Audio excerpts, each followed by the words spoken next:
Hey everybody, welcome back to the Things That Move Me YouTube channel.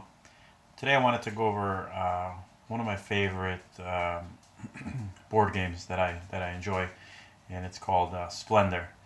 So, got into board games, I'd say about 3-4 months ago.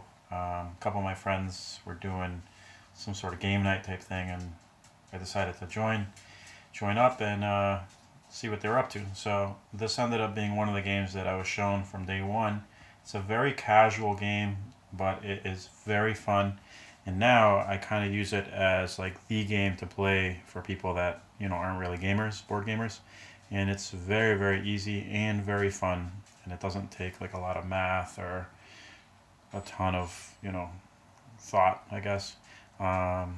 There's some strategy, of course, and there's different tactics and different ways to succeed and win. But I'm going to go over the game and how you play it really quickly. So this is that's the box, I guess. It did win in 2014, and in many different lists, it was probably the best game of the year, hands down. At least for this style of game. So this is the box here, and this shows you all the, where everything fits, which fits really neat. You have 6 places for the poker chip type chip things, the cards up there, and then you have 3 decks that you play in the game. So this is what it looks like when you have it set up. So you have 3 rows of cards. You'll see the blue, the orange, and the green. You'll see that this one has 1 dot, this one has 2 dots, that one has 3 dots. Basically, it just shows you the level or the tier. So it goes from least expensive to most expensive. When you look at one of the cards, I'll show you this one here, you'll see that on the bottom left, it has the 1 in white, 3 in blue, and 1 in green. All that means is that is what's required to be able to purchase this card. And then on the top right, you'll see the green jewel there. Once you purchase this card, you own that green jewel, which is awesome. So I'll explain why that's important. And you'll see that some of these have points, and then you'll see this row up here that doesn't have anything on the top right or anything like that. So that plays a little bit different. So these are all the gems. Okay, so basically in this game, you're a merchant, and you're collecting all these gems, and you're trying to become the most powerful, most wealthy merchant. So on your turn, you have a few options. So you can either pick up one token of 3 different colors. Okay, so that's your first option, is one of 3 different colors. Doesn't matter which ones you want. I'm going to talk about this one a little bit later because that's different. Or you can pick up 2 of the same color. You can't pick up 3. You'd have to pick up 2 of the same color, as long as there are at least 2 remaining on the stack. So you'll find later in the game when you're buying, and I'm not buying, when you're picking up a lot of these, especially if you have 4 players, they're going to start running down. So you're going to have to be a little bit strategic on what you pick up. This is a 2 to 4 player game. Can't play any more than 4 people. And I think 3 and 4 are ideal. 2 players is still fun. You use less chips, but there's not as much luck involved on like what stays on the board.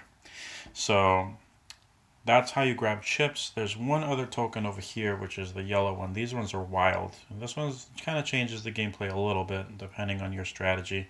When you do this one, you end up picking up the chip, but you end up reserving any of the cards that are on the board.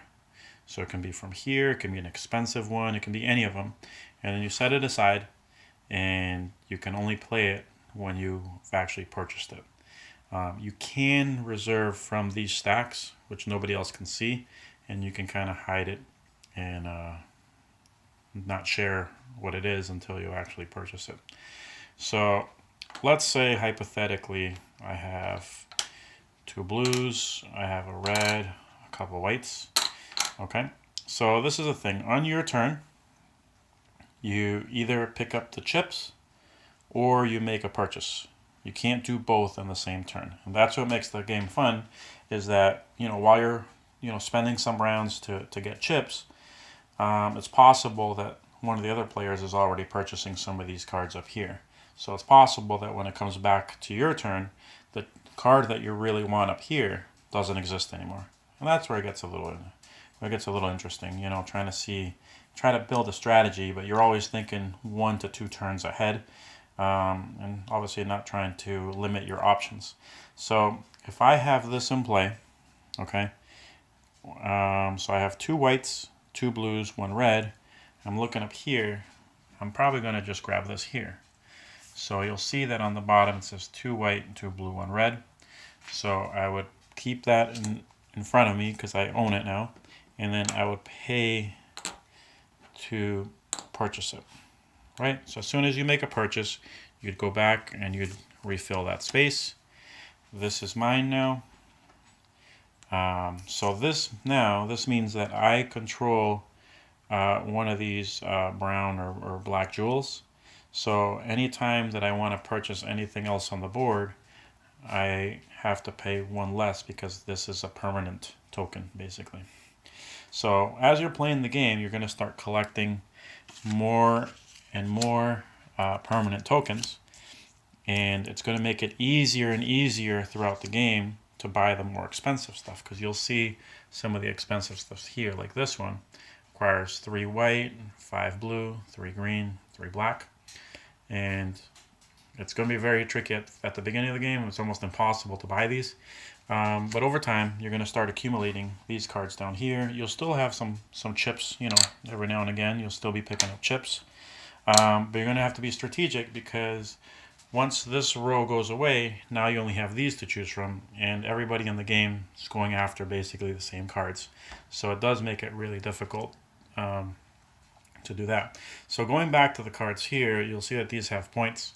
And the goal of the game is to get to 15 points. So whoever gets to the 15 first wins. You do get to play around the table when that person hits 15, so other people still have an opportunity to win as well.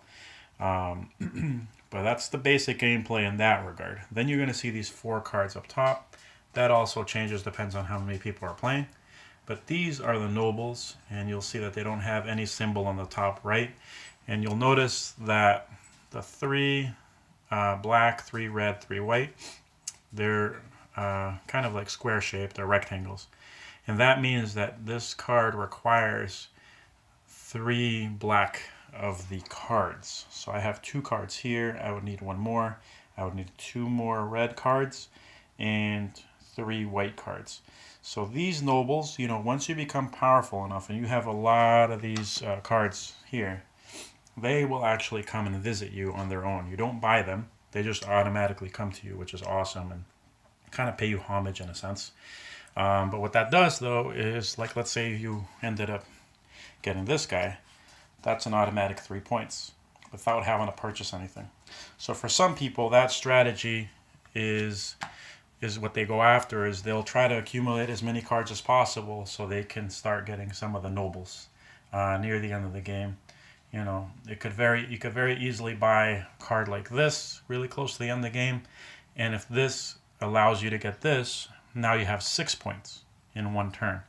So there is that strategy there, although you want to be careful that you're not too obvious that you're going for these things up here, because what happens is it's going to be very obvious which cards you're going for, and people are going to try to block you. And B, if the specific color that you really want doesn't show up, now you've wasted 1, 2, or 3 turns looking for that card, and if it doesn't pop up, everybody else is still progressing in their game, and you're still, you know, very one-dimensionally trying to do something. So it's one of those games that is very easy. I mean, you never know what's going to pop up. You know, this green one could pop up, a red one could pop up. I mean, anything could pop up. So it's really the luck of the draw, but you want to always think a couple moves in advance and play the odds. You know, if everything is green over here, maybe the next round there's not going to be any greens, you know, or if all of these over here are 2 points and you need 3 points, would it make more sense to start looking at these ones here? Or do you think that you can get maybe like an easy one pointer down here and then start working over here. So it really is a very simple game. You're just going to be collecting cards as you go along. The cards are going to make it easier to get the more expensive cards, and you're just going to keep buying and buying. This is one of those games that usually, I would say with 3 or 4 people, probably lasts about, I would say about 30 to 40 minutes, depending on how quick people play. Like I said before, a 2-player game, this works out great. And games like this sometimes are hard to find a good 2-player game. So this one, I would not shy away from playing this with 2 people. You do get less chips to start out with, which makes it a little bit trickier. And you don't play with as many of these nobles up here. But the rest of the gameplay is pretty similar, pretty simple. There's less of a chance that somebody's going to buy the card that you want because it's just 2 of you. So to me, I think 3-player and 4-player are the absolute best for this, but 2-player is a ton of fun. It's not a very expensive game. The quality of the chips are really good. They have a nice heft to them. They're very good. The artwork on the cards are really good too. You know, the regular cards, but they feel durable, and you know, it's very nice to look at.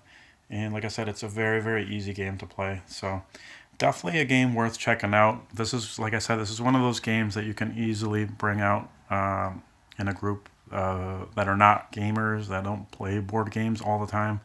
But it's a really easy to learn, real easy concept, and it really is very fun. I've taught a bunch of people this game and they love it. So I wanted to make a video on it. So stay tuned because I'm going to be doing some more videos very soon on some other games that I like to play as well. But this is Splendor. Definitely check it out. Thanks for watching.